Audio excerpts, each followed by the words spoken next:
Question number 24 given है इसमें Bell and Yal are equal partners of a firm. They decide to dissolve their partnership on 31st March 2019. At which date their balance sheet stood as.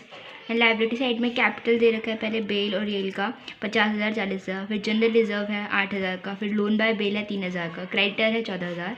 और यहाँ asset side में दे रखा है building 45,000 का, machinery 15,000, furniture 12,000, debtor हमारा 8,000 का, stock 24,000 का, बैंक 11,000.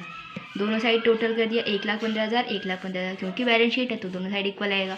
अब जो हमारा डिसोल्यूशन ऑफ पार्टनरशिप फॉर्म होता है इसमें सबसे पहला काम हमारा क्या होता है, रियलाइजेशन अकाउंट बनाना है. रियलाइजेशन अकाउंट में बनाने के लिए उसमें सबसे पहले हम क्या करते हैं, जो हमारी बैलेंस शीट गिवन होती है यहाँ पे हमारा एसेट साइड दे रखा है और यहाँ पे लायबिलिटी साइड दे रखा है. तो जो एसेट है हमारी यहाँ पर उनको ट्रांसफ़र करेंगे रियलाइजेशन के डेबिट साइड में.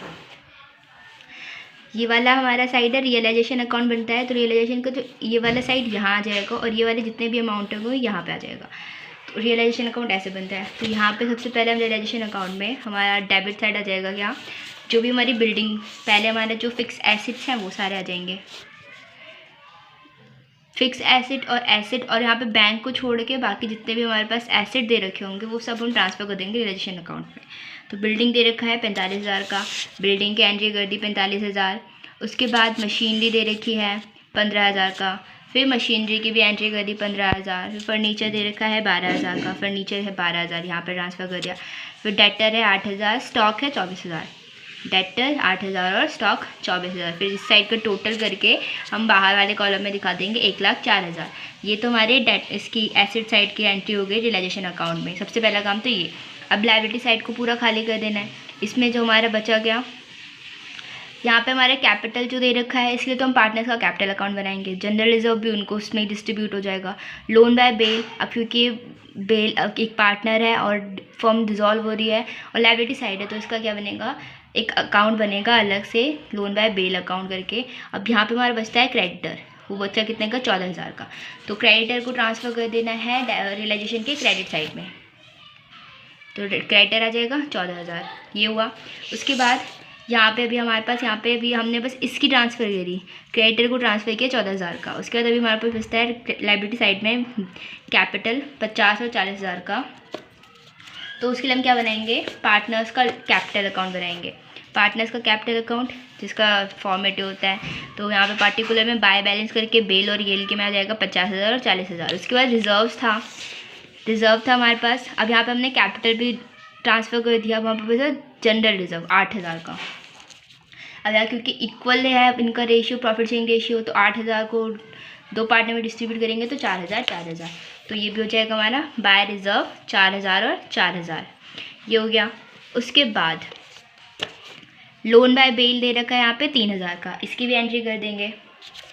तो इसको हमारा अलग से अकाउंट बनेगा. लोन बाय बेल पर्टिकुलर में बाय बैलेंस आ जाएगा 3,000 का. यहाँ पे हमारी लायबिलिटी साइड सारी ख़त्म हो गई. लायबिलिटी साइड में जितने भी हमारे पास आइटम थे हमने उसको सब ट्रांसफ़र कर दिया. अब लेकिन एसेट साइड में हमारे पास है बैंक. तो बैंक का हमारे पास क्या होगा, एक अलग से अकाउंट बनता है बैंक अकाउंट करके. तो ये हो जाएगा. और इसमें हमारे पास बैलेंस कितने का दे रखा है 11,000 का. तो ये 2 बैलेंस करके हमारे पास आ जाएगा 11,000. अब ये तो हमने जितनी भी हमारे पास बैलेंस शीट थी उनको सब ट्रांसफ़र कर दिया आइटम. अब उसके बाद नीचे क्या दे रखा है एडजस्टमेंट में, the assets realised for stock 22,000 का, डेटर 7,500 का, मशीनरी 16,000, बिल्डिंग 35,000. तो ये एसेट रियलाइज हो रहे हैं उनका है. तो इसकी एंट्री क्या होगी, इसको हम दिखाएंगे बाय बैंक करके. स्टॉक रियलाइज़ हो रहा है 22,000 में, स्टॉक को रियलाइज़ कर देंगे. स्टॉक हो रहा है 22,000, डेटर हो रहा है 7,500, मशीनरी 16,000, बिल्डिंग हमारी 35,000. अब ये तो हमारा जो बैंक से ट्रांसफ़र हुआ यानी बैंक से जो हमने रियलाइज़ किया वो बैंक में आ जाएगा. तो टोटल करके हम बाहर दिखा देंगे 80,500. ये हो गया फर्स्ट एडजस्टमेंट. अब बी में क्या दे रखा है, येल टुक फर्नीचर एट 9,000. अब क्योंकि फर्नीचर येल ने लिया है, बैंक में हमारे पास कुछ नहीं आया, तो ये हमारा क्या हो जाएगा, इसको हम दिखा देंगे येल के अकाउंट में. तो ये आ जाएगा बाय येल अकाउंट रियलाइजेशन की क्रेडिट में बाय येल अकाउंट 9,000 का. और ये वाला जो है वो ट्रांसफ़र हो जाएगा इसके पार्टनर्स के कैपिटल अकाउंट में. टू रियलाइजेशन जो उसने फर्नीचर लिया है उसकी एंट्री हो जाएगी 9,000. अब क्योंकि येल ने अकेले लिया है तो 9,000 येल के में आ जाएगा. ये हुआ. उसके बाद सेकंड में दे रखा है Bell agreed to accept 2500 in settlement of his loan account. उसका लोन है 3000 का, लेकिन वो कह रहा है कि मेरे को 2500 ही में सेटल कर दो, मतलब 2500 को ही लेके वो एग्री हो जा रहा है। तो यानी इसका जो हमने लोन में बेल अकाउंट बनाया था उसमें जाएगा।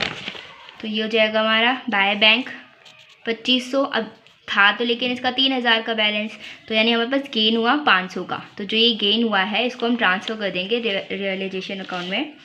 तो ये हो जाएगा by gain on Bell's loan, तो ये हो जाएगा 500 का। ये हुआ। उसके बाद आगे क्या दे रखा है, डिसोल्यूशन एक्सपेंसेस वर 2500। डिसोल्यूशन का एक्सपेंस जो था वो 2500 का आया। तो अब यहाँ पे ये हो जाएगा टू बैंक से इसकी क्या हो जाएगी, एंट्री हो जाएगी टू बैंक से क्या हो जाएगा, एक्सपेंसेस 2500 का। अब जो हमारी आउटसाइडर लायबिलिटी होती है उसको हमें पे करना ही होता है, चाहे क्वेश्चन में बोला हो या ना बोला हो। तो यहाँ पे क्रेडिटर है हमारा 14000 का, तो क्रेडिटर को भी हम 14000 पे कर देंगे। और टू बैंक से हमारे पास कितना अमाउंट गया, 16500, यानी 16500 का अमाउंट गया। उसके बाद हम दोनों साइड को टोटल करेंगे, तो इस साइड का टोटल आएगा 1,20,500 का, और यहाँ पे इसका टोटल करेंगे तो इसका टोटल हमारे पास क्या आ जाएगा, 14000 प्लस 80,500 प्लस 9000 प्लस 500, तो ये हमारे पास आएगा 1,04,000 का इसका टोटल आएगा। यहाँ पे हमारे पास ज़्यादा है, इसका टोटल 1,20,500 है, और यहाँ पर हमारे पास है 1,04,000। तो यहाँ पे हमारा क्या आ जाएगा, लॉस आ जाएगा 16,500 का माइनस करने पे। तो अब क्योंकि इक्वल दे रखा है इनका प्रॉफिट शेयरिंग रेशियो, तो 16,500 को 1:1 में डिस्ट्रीब्यूट करेंगे तो बेल के में जाएगा 8,250 और येल में भी जाएगा 8,250। इसको ट्रांसफ़र कर देंगे। अब क्योंकि यहाँ पे लॉस आया है तो पार्टनर क्या हो जाएंगे, डेबिट हो जाएंगे। टू रियलाइजेशन 8250 और 8250, ये हो गया। रिज़र्व भी डिस्ट्रीब्यूट कर दिया हमने, इसका अकाउंट में हो गया। यहाँ पे सारे इसका क्लोज हो गया पूरा। रियलाइजेशन अकाउंट का अब कुछ नहीं करना, रियलाइजेशन अकाउंट में जो लॉस हुआ था उसको ट्रांसफ़र कर दिया। लोन बाय बेल था वो भी हमने ख़त्म कर दिया। अब पार्टनर्स का कैपिटल अकाउंट जो है, अब इसको बैलेंस करना है। तो यहाँ पे इसका टोटल आ रहा है 54,000, यहाँ पे इसका आ रहा है 44,000। माइनस करेंगे 8250 को 54,000 में से, तो हमारे पास आ जाएगा टू बैंक से जो हमें पे करना पड़ेगा इनको 45,750 का, और इधर पे प्लस करेंगे और इसको 44,000 से माइनस करेंगे तो बस ये को पे करना पड़ेगा 26,750 का। तो अब यहाँ पे हमारा क्या होगा, बैंक अकाउंट में यहाँ से चीज़ें ट्रांसफ़र होंगी। तो